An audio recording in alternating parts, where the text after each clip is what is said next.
आपकी खिदमत में पेश है क्राइम टुडे न्यूज़। माशरे की खामियों को, सरकारी महकमों की लापरवाही को उजागर किया जा रहा है। मैं मोहम्मद वास, क्राइम टुडे न्यूज़, हैदराबाद। नाजरीन, जहां क्राइम टुडे न्यूज़ सरकारी महकमों में होने वाली लापरवाहियों और माशरे में होने वाली खराबियों को उजागर करता आ रहा है, वहां आज हम ऐसे शख्स को आपके सामने पेश करने जा रहे हैं जो 1996 से कांग्रेस से वाबस्ता हैं और आज वो ऑफिशियल स्पोक पर्सन तेलंगाना प्रदेश कमेटी के हैं। साथ ही साथ तेलंगाना ड्राइवर्स एसोसिएशन के प्रेसिडेंट और हेल्दी हार्ट फाउंडेशन के एग्जीक्यूटिव डायरेक्टर भी हैं। जी हाँ, सैयद निज़ामुद्दीन आज हमारे क्राइम टुडे न्यूज़ के स्टूडियो में मौजूद है। चलिए हम इनसे बात करते हैं। सबसे पहले निज़ाम भाई, आपका क्राइम टुडे न्यूज़ से बात करने का और हमारे स्टूडियो में आने का हम आपका इस्तेमाल करते हैं। और सबसे पहले ये बताइए कि अभी जो 12% रिजर्वेशन हुआ है उसके ताल्लुक से हम आपसे जानना चाह रहे हैं। केसीआर साहब जो है 2014 में 14 से पहले जब इंतखाबी जलसे हो रहे थे, उन्होंने कहा कि हम 4 महीने के अंदर 12% रिजर्वेशन देंगे। और जब कभी भी असेंबली में बात करें तो उन्होंने बोले कि मैं बहुत प्रिपेयर होकर होमवर्क करके बात करता हूँ। मैं केसीआर साहब से पूछना चाह रहा हूँ कि जो है, अगर आप वाकई होमवर्क करके बात करने वाले हैं तो फिर आप 4 महीने बोले 3 साल क्यों हो गए? एक, अब कल जो है आप असेंबली में रेजोल्यूशन पास करें, काबिल मुबारक बात है। अगर आप नेक नियति से दिए हैं तो आने वाले दिनों में बच्चों को एडमिशन भी कराने की जिम्मेदारी आपकी है। अगरचे आप 12% में बोला था दे दिया हूँ, उसके बाद वो कोर्ट में रुक जाता या कहीं भी रुक जाता, अगर आपकी ऐसी नीयत है तो हम आपको छोड़ने वाले नहीं। कांग्रेस पार्टी 12% पे शुरू से एजिटेशन करते आ रही है। आप वादा करें देना बोल के, अब आप हाथ धोने के लिए तो आप दे दिए। अगर आपकी वाकई नेक नियति है तो हम आपके साथ हैं, वरना हम आपका पीछा छोड़ने वाले नहीं जब तक 12% आप देंगे। तो इस सिलसिले में कांग्रेस का क्या मौक़िफ़ रहेगा? कांग्रेस पार्टी जिस तरह हम लोग अगर तो दे दिए, इसके बाद कुछ कोर्ट में रुक रहा, कैसा भी रुकता, कॉन्स्टिट्यूशनल हिसाब से तो 100% रुकने वाला है। अब इसको बोले कि जो है ना, अगरचे यहाँ पे हैदराबाद में तो मैं यहाँ पे तेलंगाना में तो मैं रेजोल्यूशन पास कर दे रहा हूँ, सेंट्रल गवर्नमेंट को भेज रहा हूँ। सेंट्रल गवर्नमेंट से आपके इंटरनल अलायंस है, ताल्लुकात आपके अच्छे हैं। जिस तरह आप यहाँ पे रेजोल्यूशन पास करें, वहाँ भी पार्लियामेंट में भी आप पास करके लाना केसीआर साहब, वरना जो एजिटेशन हम आप देते बोल के नहीं दिए बोल के करें, देने के बाद अगर ये कोर्ट में रुक जाए या फिर सेंट्रल गवर्नमेंट वाले रोक दिए तो हम इससे ज़्यादा एजिटेशन करेंगे। अभी आज देखने में आया कि भाई धरना चौक को बंद कर दिया गया। ये बताया गया कि भाई इंटेलिजेंस रिपोर्ट के तहत इस तरह से हम उसको बंद कर रहे हैं, तो इसमें आप क्या कहेंगे? ये इंटेलिजेंस रिपोर्ट अब महेंद्र रेड्डी साहब दिए या फिर अपने डीजीपी साहब दिए, केसीआर साहब को कौन दिए नहीं मालूम। बहरहाल उन्होंने बुला के पूछे, उन्होंने दे दिए। तो जब कांग्रेस गवर्नमेंट भी थी तो वो टाइम पे भी हमारे महेंद्र रेड्डी साहब इंटेलिजेंस में थे, तो जब ऐसा अगर एडवाइस कुछ देना था जब भी दे सकते थे। ये बात ऐसी कुछ भी नहीं है। केसीआर साहब गुज़िश्ता 3 साल में काफ़ी ऐसे वादे कर दिए जो वादे अपने पूरे नहीं कर सकते। कांग्रेस पार्टी अपोजिशन में है तो अब कांग्रेस पार्टी अपना रोल अदा करने वाली है कि रोज़ जो है उनके जो फेलियर्स ऑफ द गवर्नमेंट के ऊपर लेकर रोज़ धरने बैठेंगे। तो लिहाजा ये धरने बैठने से जो आने वाले दिनों में इनको जो है काफ़ी मुश्किलों का सामना करना पड़ता। इन्होंने डिसाइड कर लिए इंटेलिजेंस रिपोर्ट है, वो रिपोर्ट है बोल के सिटी से बिल्कुल बाहर ले आके रख देने का उन्होंने फैसला कर दिया। मैं केसीआर साहब से पूछना चाह रहा हूँ, असेंबली के अंदर आप परसों रेजोल्यूशन पास करे, इसमें बोले कि अगरचे सेंटर में जाने के बाद अगर ये रुक जा रहा तो मैं सेंटर में जाके दिल्ली में बैठ के धरना देता हूँ बोले। तो धरना देने का हक आपको भी है, आप मानते इस बात को। जब एक रूलिंग में रह के, इंटरनल अलायंस रह के आप जो है असेंबली में बोल रहे हैं ये बात कि मैं जो है दिल्ली जाके धरना दूंगा बोलते, तो अपोजिशन यहां पर है। अपोजिशन का काम क्या है? गवर्नमेंट कुछ गलत काम कर रही तो उस फेलियर्स को, उस गलत काम को सिंबॉलिक प्रोटेस्ट करना। पहले जो है सेक्रेटरीट के सामने करते थे, असेंबली के सामने करते थे, उसके बाद कांग्रेस गवर्नमेंट में एक सेपरेट धरना चौक लगा दिया गया, तो वो धरना चौक को हम लोग फॉलो किया। आप भी जो है ना तेलंगाना के लिए एजिटेशन करें, मगर आपके पास सिर्फ 2 एमपी थे, 2 एमपी लेके तो आप तेलंगाना नहीं ला सके ना। आपका हम भी साथ दिए क्योंकि हम भी तेलंगाना वाले हैं। हम भी जो है हमारे एमपीज जो है पार्लियामेंट के अंदर अम्मा से प्रेशर करके अम्मा बच्चे मर जा रहे हैं, मासूम बच्चे, यूनिवर्सिटी के बच्चे मर जा रहे हैं, आप कितने दिन डिले करेंगे उतने बच्चे मर जाएंगे। तो हम प्रेशराइज करके हम भी आपका साथ दे के लेके आए।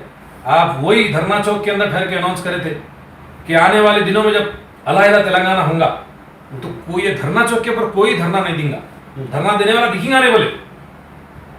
मगर उनकी बात से हट रहे, अलहदा तेलंगाना हो गया, अब रोज एक धरना हो जा रहा, परेशान है वो धरना सुनो, तो लिहाजा ये धरना चौक कुछ खत्म करे तो होता बोल के उनकी बात भी पूरी हो जाती और हमारे को जो है जो आने वाली तकलीफ से भी हम दूर रहते बोल के ये कर रहे बोल के जो ना आज ये धरना चौक के ऊपर सत्याग्रह प्रोग्राम करें। इसके साथ साथ हम गवर्नमेंट के जो फेलियर्स है उसके ऊपर भी हम एक्टिवली काम कर रहे हैं।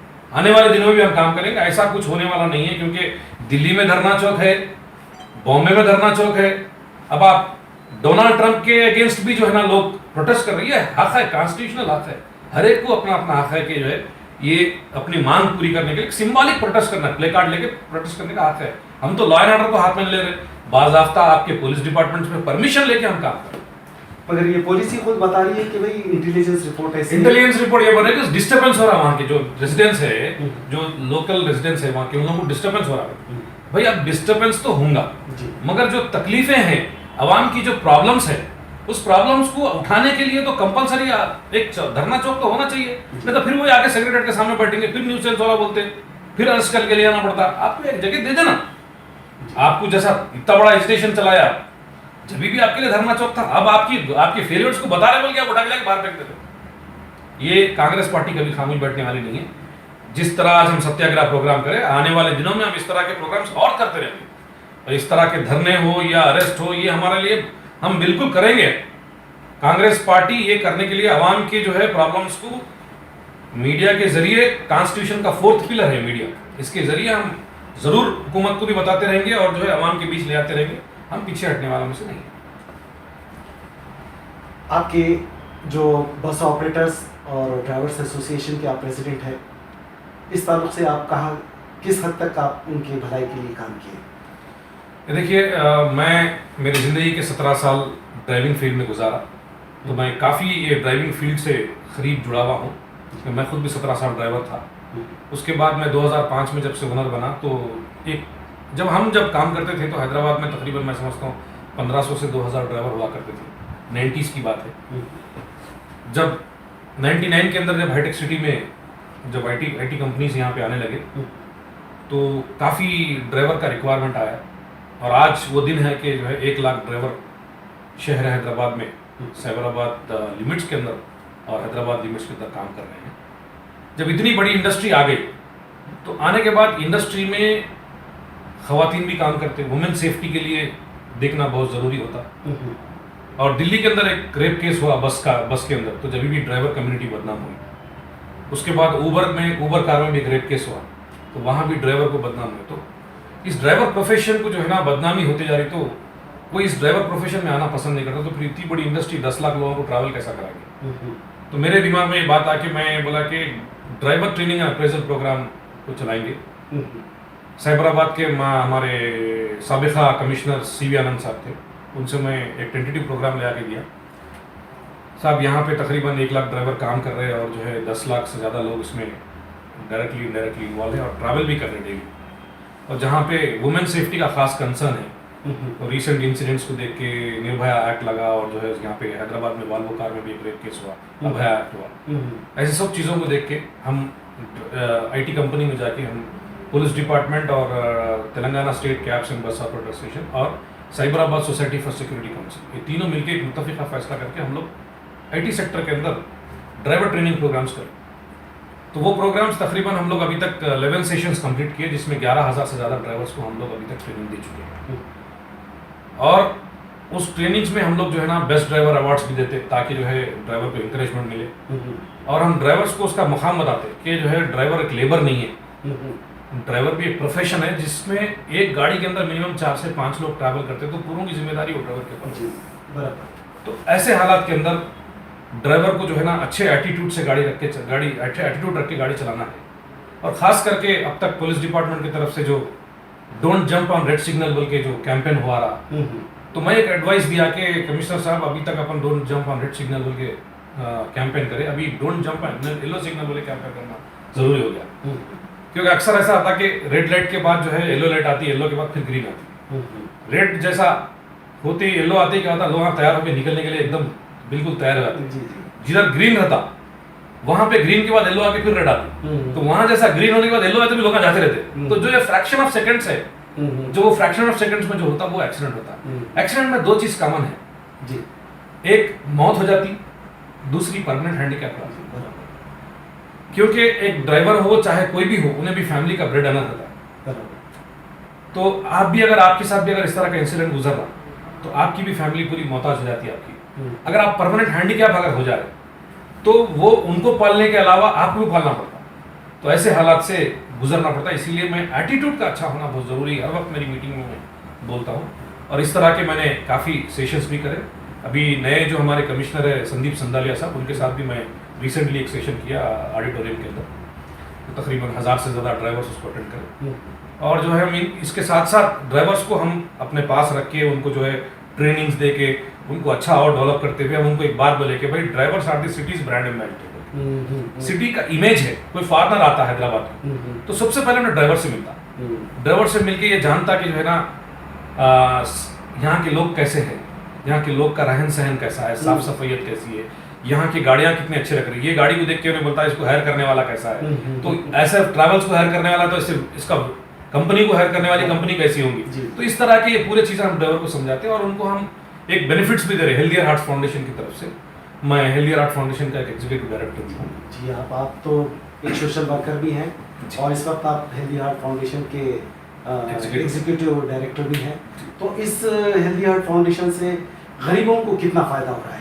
देखिए, हम लोग हेल्दियर हार्ट्स फाउंडेशन के जानिब से एक तो हम लोग जितने ड्राइवर्स हमारे पास जो साइबराबाद के अंदर हैदराबाद के अंदर काम करते हैं, उन ड्राइवर्स के डायरेक्ट रिलेटेड फैमिलीज को हम लोग वादा करें कि जो है आपके पास किसी भी तरह की सर्जरी हो या फिर कैंसर पेशेंट हो या डायलिसिस पेशेंट हो। अभी तो रिसेंटली हम लोग एक किडनी ट्रांसप्लांट भी करें और जो है एक कोक्लियर प्लांटेशन छोटी बच्ची को 6 साल की बच्ची पे हम लोग जो है ना अभी उसको एक मशीन डला के अपोलो हॉस्पिटल के अंदर 11.5 लाख रुपए का ट्रीटमेंट करा। तो इस तरह के हम सबको भी ट्रीटमेंट कर रहे हैं और खास करके हम लोग ड्राइवर्स को रखे नहीं। इसमें गरीब आवाम के लिए कहाँ तक आप लोग मुफीद साबित होंगे? अब जैसा कि जो है अभी कोई भी हॉस्पिटल के अंदर अगर अपन हार्ट आया बोल के अगर लेके चले आ रहे तो जाते उन्हें बोलता लाख रुपए बनो 2 लाख बनो, उनके पास पैसे नहीं रहते बनने। गवर्नमेंट की कई से स्कीम्स है मगर उनको मालूम नहीं रहता कि गवर्नमेंट की स्कीम्स किस तरह से लिया जाते हैं। उनके पास आरोग्यश्री कार्ड रहता मगर उसके बावजूद भी बोलते इसमें नहीं आ रहा उसमें नहीं आ रहा बोल के भगा देते, क्योंकि काफ़ी ऐसे गवर्नमेंट के स्कीम्स को दूर करने के काम होते।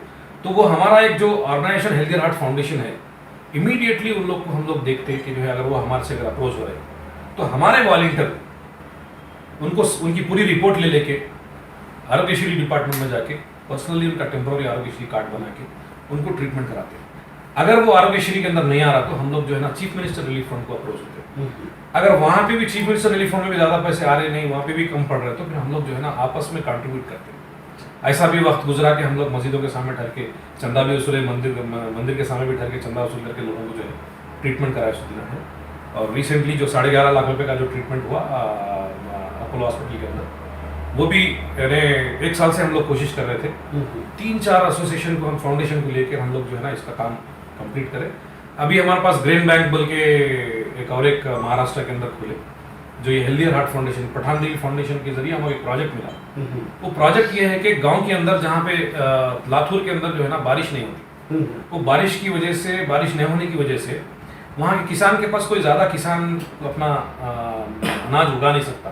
तो जो कुछ भी उन्हें उगाता तो वो अनाज को लेके उन्हें ले आके अगर ट्रांसपोर्टेशन दे के अगर पे कर जाके बेच के आ रहा तो जितने पैसे उसको ट्रांसपोर्टेशन में लग रहे हैं वो पैसे पूरे उसको उससे ज़्यादा पैसे उसको आने वाले नहीं है। तो हम लोग जो है वहाँ के सर्वे करने के बाद वहाँ पे कई ऐसे मेडिकल कैंप्स लगाए थे। तो वहाँ लगाने के बाद हम लोग एक पठान देवी फाउंडेशन के जरिए एक ग्रेन बैंक बोल के एक प्रोग्राम लगा के वहाँ पे एक ऑफिस खोले, एक आउटलेट खोले हमारे।